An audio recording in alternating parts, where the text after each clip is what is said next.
চলছে হনুমান, দেখো কত লোক আসছে। ওই যে একজন, এই যে দুজন। চলো সবাই হনুমান দেখতে যাই। সবাই দেখাও হনুমান কোথায় বন্ধুরা। হ্যাঁ চলো। এরা বলছে মিঠিদের বাড়ি, এরা বলছে মিঠিদের বাড়ি আছে।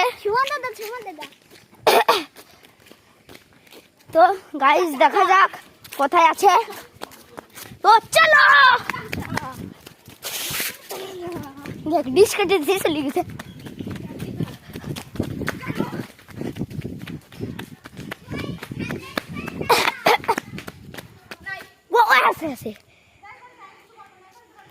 ওই দেখো বন্ধুরা বসে আছে, আসতে সবাই থাকবে। তো হনুমান দেখা হয়ে গেছে, আপনারা